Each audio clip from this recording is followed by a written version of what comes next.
As you progress deeper in the mine, the knocking grows more frequent. It's still distant, but it's much louder than before. The tunnels end abruptly in front of you. A century-old ladder is the only way forward. In the darkness beyond, you can still hear the echoes of terrified teens, their panicked arguing bouncing down the pitch-black corridors.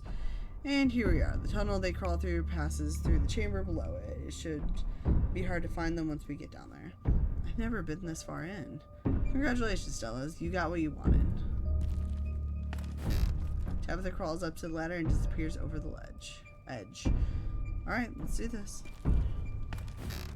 Stella hoists herself over the edge and begins to climb down.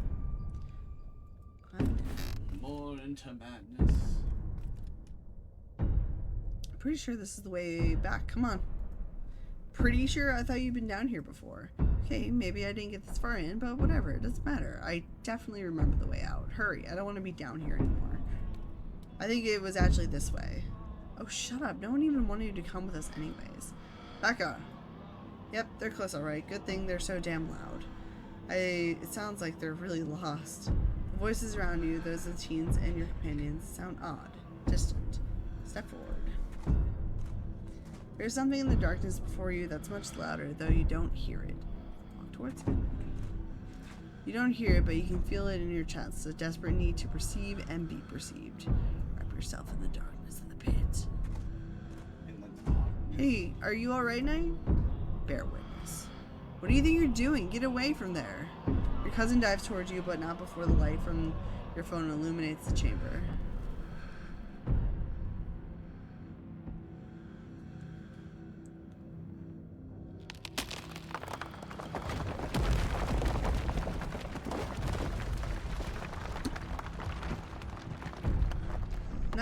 Knight, are you alright?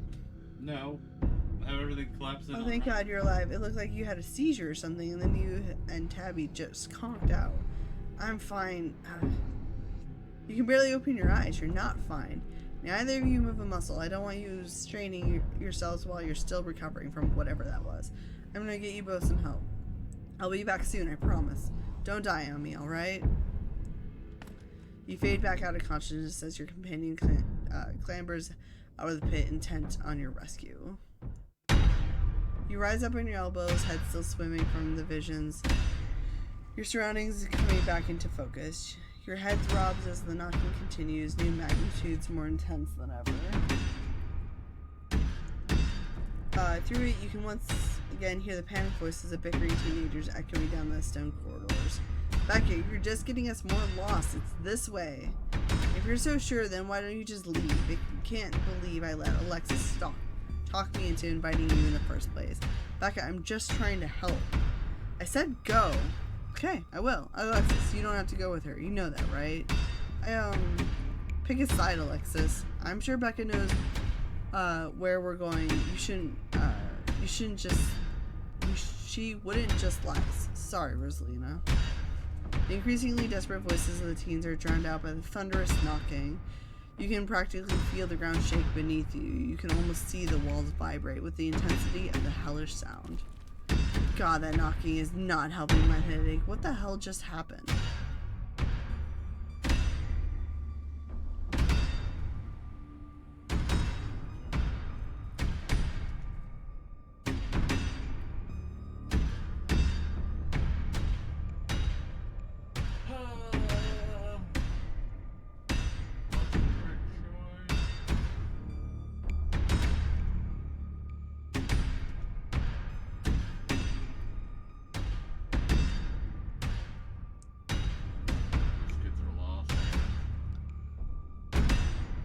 Forget about them. We're leaving. Rosalind appears in the passageway to your left, out of breath and teary-eyed. I'm so sorry I snuck off like that. I just wanted Alexis to think I was cool. The entire cavern shakes with the sound of rockfall. I don't know what the hell is up with this knocking, but that is the sound of a mine collapse. Quick, up the ladder, both of you. Wait, Beck and Alexis are still down there. You can't just leave them here. I know which way they're going. They'll listen to you this time, I promise. Do you have a death wish, little girl? This isn't a movie. The best thing we can do to help those girls right now is to not be buried alive ourselves. This isn't a movie. The best thing we can do to help those girls is to be buried alive. I want to be real bad. Just take Rosalina and leave. Yeah. I've saved everyone. You saved everyone. Take Rosalina and leave. You reach toward cutting your losses. Leave Becca and Alexis behind. Fuck them kids. But don't fuck the kid. You reach towards Rosalina. Powerful. There's no time to argue. Pick her up and start climbing. I kind of wish we went back and maybe I could pick her up and... No. Against her protection, you grab Rosalina with one arm and start climbing out of the pit with the other. Hey, what are you doing? We need to warn them. Put me down. Alexis, back up. The way out is this way. If you just follow my voice, you'll be able to make it out. This way, come on. Your cousin moves with the kind of swiftness you expect from someone who spent her entire life in and around coal mines. Back up, Alexis, can you still hear me? The knocking drowns out Rosalina's desperate shouts as the three of you crawl closer and closer to the entrance. I'm so sorry I left you guys. It's deafening now, as if someone were trying to break through the walls with fists of iron. You continue to push forward, your burning muscles giving way to pure adrenaline. Then comes the sound of splintering wood. You pick up the pace, the entrance is so close. I'm so sorry. Push and there it is. Freedom. Leg intact. Yeah, but we don't have Alexis anymore to be her bestest friend. Fuck Becca. No one gives a shit about her. Yeah. The three of you manage to squeeze through the entrance just as the walls of the mine come crashing down. Alexis, do you think the other two, maybe they got out? It's possible, right? Maybe there's another entrance or something? Or maybe they're still alive in there. Oh god. I'm so sorry. Rosalina, are you okay? Your dad's on his way. He should be here any minute. I'm so sorry. I'm going back to camp. I'll be back with some men. And I can start digging. I'll call Earl.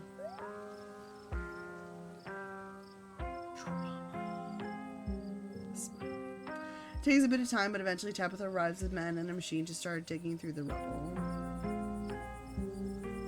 You, Stella, and Kanika are afforded a quiet moment to yourselves as the others get to work.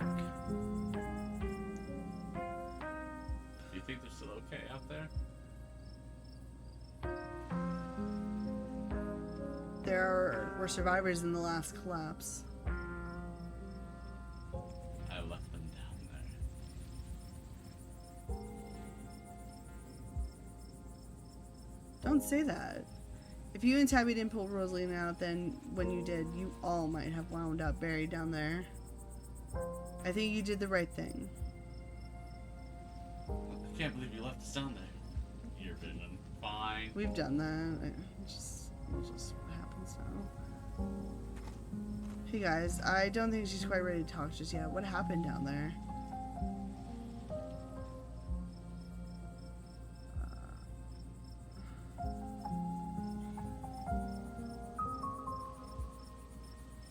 Yes.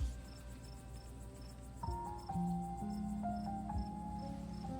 met the kids she's hung out with? Yeah, Rosalind lived here since she was 2, so she basically grew up with them. They're a little older than her, and yeah, they get into some trouble, but I didn't think they were bad kids or anything. Especially that Alexis. Gosh, that poor girl. Always acted like a dog somebody had kicked. And now she's in there. It's not right. It's gonna be okay, Oscar.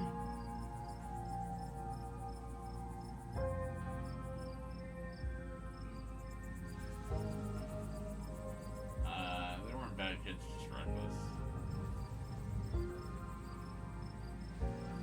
Yeah, we can't blame them for stuff like this.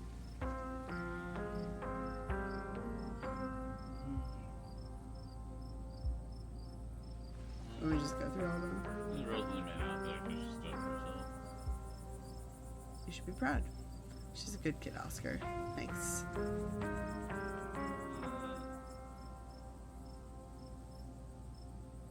She's okay, I made sure of that.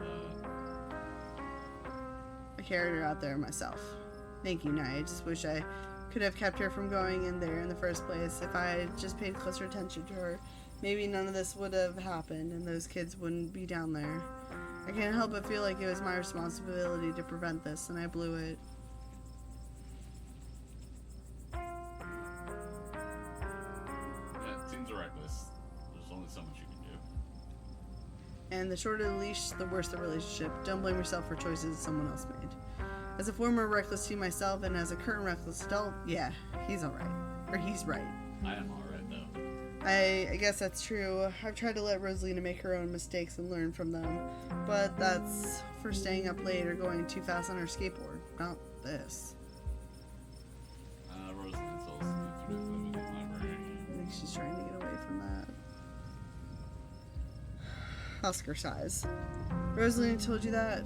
Yeah, it's true, but you have to understand there's something in that house. We believe you, Oscar.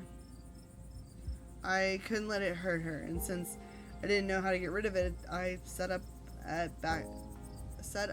back room at the library for us. Just until I could figure out how to fix things. I know she hates it, but I thought it would be better for her. Instead, I just drove her away, staying with friends, not checking in, and now this. It's all because of that house. And because of me, because I haven't been able to fix this. I just wish she could understand.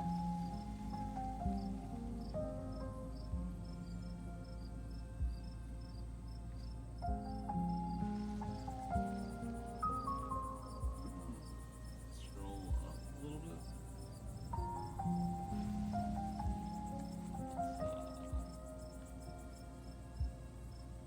You don't have to do it alone. B can help. Yeah, we'll totally help you get rid of your ghosts. But more likely we'll figure out what non-ghost thing it actually is. Either way though, we're here for you. Thanks you guys, that really means a lot. I shouldn't have kept this to myself, but I was so afraid of seeming ridiculous. Dad, you must be so mad at me. Oh Rosa, no, of course I'm not mad at you. Do you think that maybe they got out? Maybe there's another exit somewhere? Rosalina. I should have pushed back harder. I knew the way out. I should have made them come with me. I just don't want them to be dead. I'm so sorry, Dad. You don't have to be sorry. You're alive and you're safe. We couldn't have gone back for them, right? We wouldn't have made it out if we went back.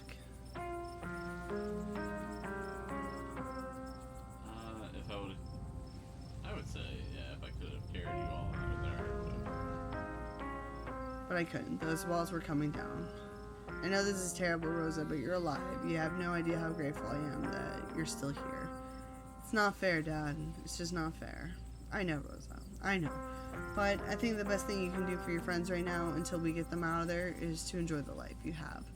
I know I haven't made that easy for you. I know you've been frustrated with the choices I've made. But I'm going to do what it takes to move us back into our house. We're going to have a good life again, Rosa. I'm sorry I didn't do this sooner. I'm sorry this is what it took. Dad, we're on the case. We'll be okay, I promise. I'm going to take her home. I guess we'll see the three of you tomorrow. And thank you, Knight. You have no idea how much I appreciate what you did for Rosalina. As Oscar and Rosalina leave, your cousin exhaustedly saunters over to you. Alright, Knight, my men are set up to start digging. Let's go home and get some rest. Now, hold on a minute, Miss Scarlet. Mind if we have a quick word with your cousin, Miss, in private? Okay, fine, just make it quick. And don't you dare try and pull anything on him. He did nothing wrong here.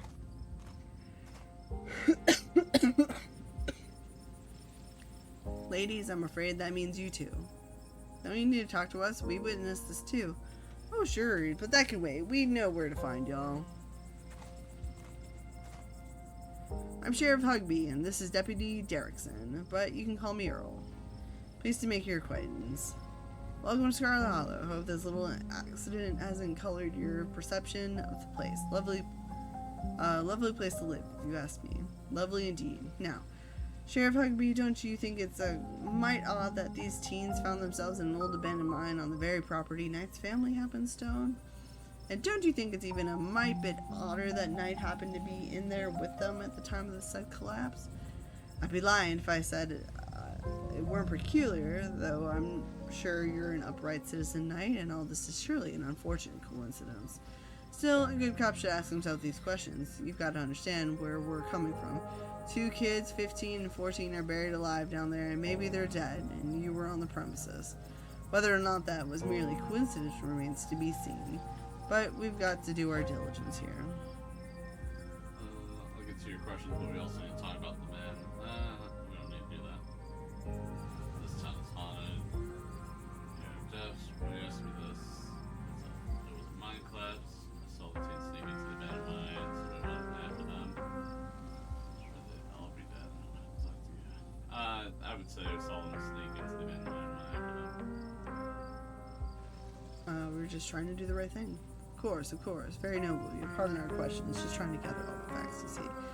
Just being thorough, our duty as officers of the law. Well, if there's nothing more you can tell us, I suppose we'll let you go on about your evening, but we may be in touch. Have a good one. Deputy Derrickson tips his hat to you. The 2 officers wander back towards the mine, Derrickson taking notes as they examine the scene. You make your way towards Stella and Kanika. I just can't believe it. I left them behind in there to get help. Is it my fault, Neeks? Stella, no, you did your best. It's not your fault. Oh, hey, guess the cops are done with you. What are they going to take you in for being present at an accident? Sorry if they gave you a hard time. Small town cops, you know. Always blame everything on drifters, even acts of God, I guess.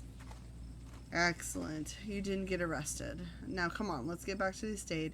I'd like to get some rest before I have to deal with the fallout of everything that happened tonight. I'll see you tomorrow. Okay, Knight? Please stop trying to get my cousin killed, Stella. Come on, let's go. Tabitha starts walking to her car, pulling you by your arm.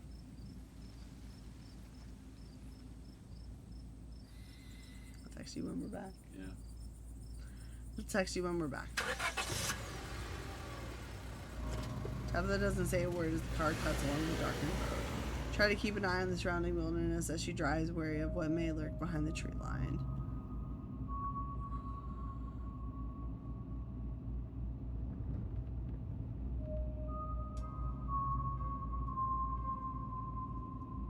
I would apologize about today.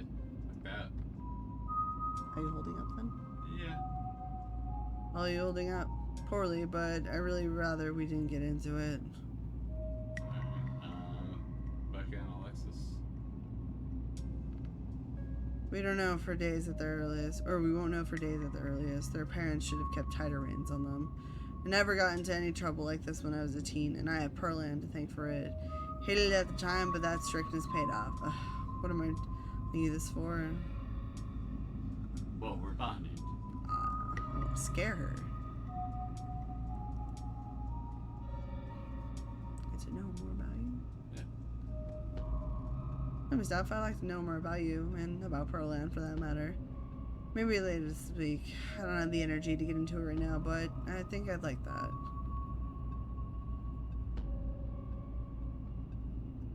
Might as well. Nice. Yeah. I've got to focus on the road. I said ride in silence, did I not?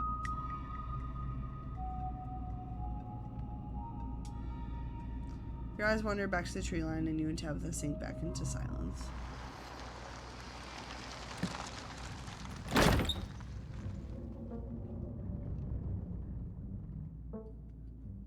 You once again cross the threshold into the estate. The musty stench of the decaying mansion greet you with its undertones of mildew and wood rot. Well, this day was a lot more stressful than it needed to be, and I'm sure it's the precursor to a horrifically stressful week. I'm going to bed. I suggest you do the same. Thanks for calling me about those kids, by the way. It was unexpected. And for waiting for me. I appreciated it. I'll see you in the morning. Tabitha returns and makes her way up the stairs, her posture defeated. Turn in. Head up to your room to turn in. Collapse in Tabitha's dusty guest bed, your head empty of thoughts. After your time in the Shaw mine, you barely even notice the dust. Your phone buzzes on the table. Y'all, are those things right? Kinga sends a picture of a pair of ditchlings by the side of the road. I saw them again too. Another picture, this time of them staring from a tree. What the fuck? Those things are definitely not hairless monkeys or raccoons or whatever. I don't know what the hell they are.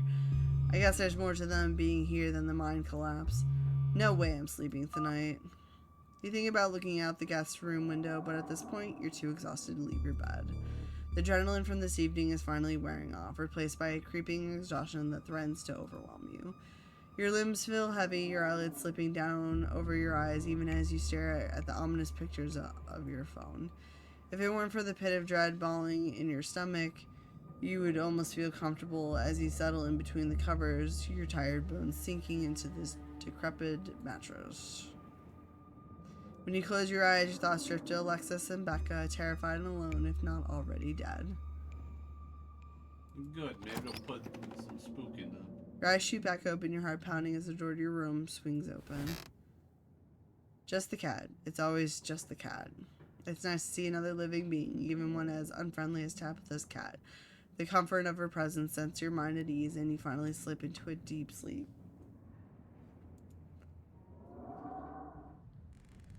See? Ooga, booga, booga.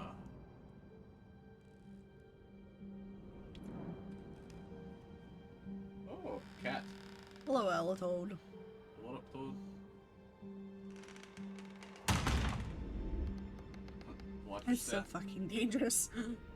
It's like a 2x4 or something. Right? It may be uneven, but like, you know. Safer.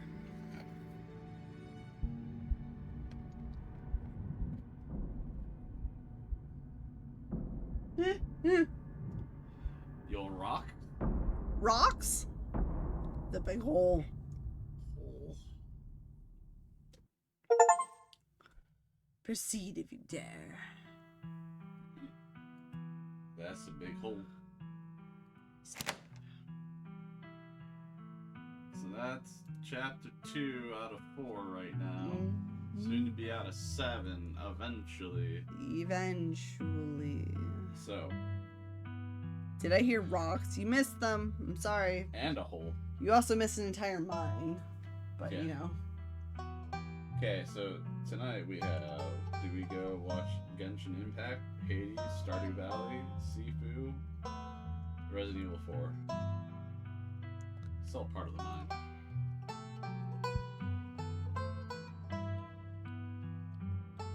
What are you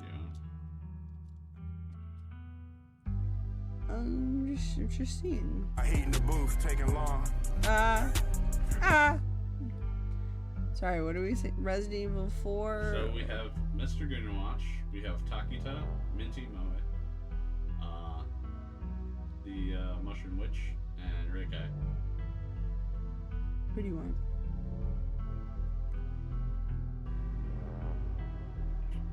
We left them kids in there. Dumb fucking idiots. It's what's ever on the top page for Twitch started playing. Somebody's doing some songs. My bad.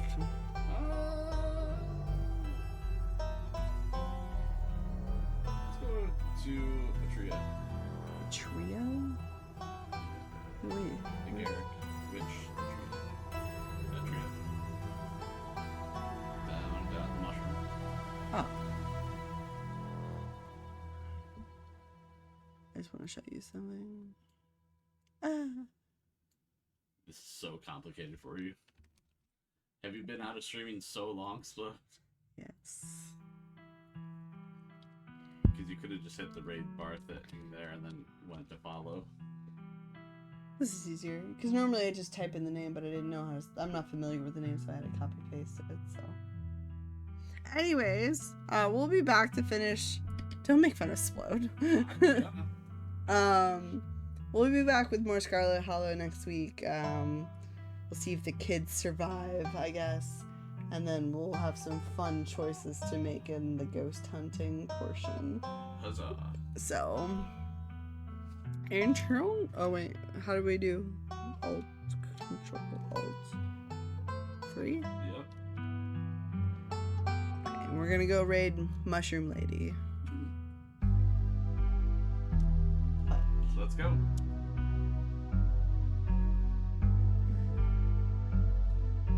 Thank you everybody for stopping by.